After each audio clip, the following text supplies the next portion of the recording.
Hey, what's up, guys? You're now listening to Devo with Uncle Theo. Today is day 240, and we're going to cover Jeremiah chapters 49 through 50. Now, last time we left off, we saw the encouragement to Baruch and how God said that his life wouldn't be full of great things, of prosperity. It'll be full of suffering, and to not have these unrealistic expectations of what kind of life he would live because he wouldn't deal with that suffering. That's a really good lesson for us today because we're told we can be whatever we want to be. We can do whatever we want to do. And then we started having the prophecies against the nations. We had Egypt, Philistia, and Moab.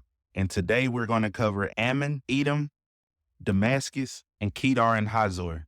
So chapter 49 picks up with Ammon. Thus says the Lord, does Israel have no sons, or has he no heirs? Therefore, behold, the days are coming, declares the Lord, that I will cause a trumpet blast of war heard against Rabbah, become a desolate heap, and her towns will be set on fire. So remember, this is the people that descended from Lot, the Ammonites. They live north of Moab, and Nebuchadnezzar is going to defeat them as well. He defeated them after he destroyed Jerusalem. Remember, the last destruction of the southern kingdom was 586. And Ammon was destroyed about 582, 581 BC. There's a prophecy, verse 7, concerning Edom. Thus says the Lord of hosts, is there no longer any wisdom in Teman? Has good counsel been lost to the prudent?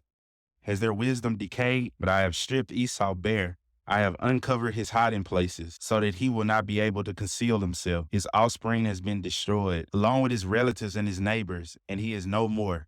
Leave your orphans behind, and I will keep them alive. Let your widows trust in me, for thus says the Lord. But behold, those who were not sentenced to drink the cup will certainly drink it. And are you one who will be completely acquitted? You will not be acquitted, but you will certainly drink it. I have sworn by myself. Now we have to remember Edom, they're descendants of Esau. And now the book of Obadiah directly deals with this people group. But God says he's going to completely destroy Edom and make it bare. And most likely God used the same instrument, Nebuchadnezzar and Babylon, to destroy this nation as well. We move to verse 23 concerning Damascus. For they have heard bad news. They are disheartened. There is anxiety by the sea. It cannot be calm. Damascus has become helpless. She has turned away to flee. And panic has gripped her. Distress and pangs have taken hold of her, like a woman in childbirth.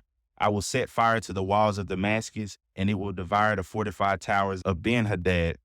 So Nebuchadnezzar will conquer this city as well of Damascus. And then Kedar and Hazor, it will be laid waste as well, also conquered by Nebuchadnezzar. Then we move to the prophecy against Elam, that which came as the word of the Lord to Jeremiah the prophet concerning Elam at the beginning of the reign of Zedekiah king of Judah, saying, thus says the Lord of hosts, behold, I am going to break the bow of Elam, the finest of their might. I will bring upon Elam 4 winds from the 4 ends of the earth, and will scatter them to all these winds, and there will be no nation to which the outcasts of Elam would not go. I will scatter Elam before their enemies and before those who seek their lives, and will bring calamity upon them. Even my fierce anger, declares the Lord. I will send out the sword after them until I have consumed them. Then I will set my throne in Elam and destroy out of it king and princes, declares the Lord. But it will come about in the last days that I will restore the fortunes of Elam, declares the Lord. So this is fulfilled as well through Babylon, and later King Cyrus through Persia comes and takes this land, and its capital, Susa,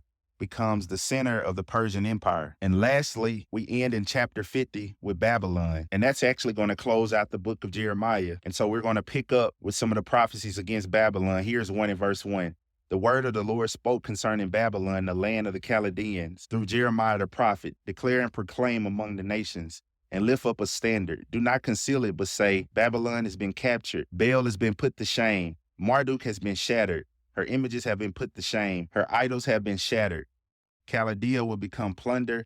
All who plunder her will have enough, declares the Lord. And so God is going to bring judgment even on Babylon. It's interesting. We see this in verse 23. It says, how the hammer of the whole earth has been cut off and broken. How Babylon has become an object of horror amongst the nations. And this is interesting because this was God's instrument, his hammer. You just saw all of the nations we said that Babylon conquers one after another. And God is going to bring judgment on Babylon and break the hammer that he once used. And it's all because of verse 34. Their Redeemer is strong. The Lord of hosts is his name. He will vigorously plead their case so that he will bring rest to the earth. Never forget our theme. God bringing Sabbath, rest to the earth, bringing us back to Eden. And he's using his people, Israel, to do it. God is going to work through his nation. He has a place for his nation, even in time past, and I don't believe he's done with Israel in time present and future. God has done great things, even given birth to his church through Israel. And there are so many prophecies that have been fulfilled here, and there are so many yet to be fulfilled. We have a great God. Let's worship him and continue to learn about him through the prophets on how he will bring us rest and allow his glory to fill the earth. You guys take care and have a good day. Yeah.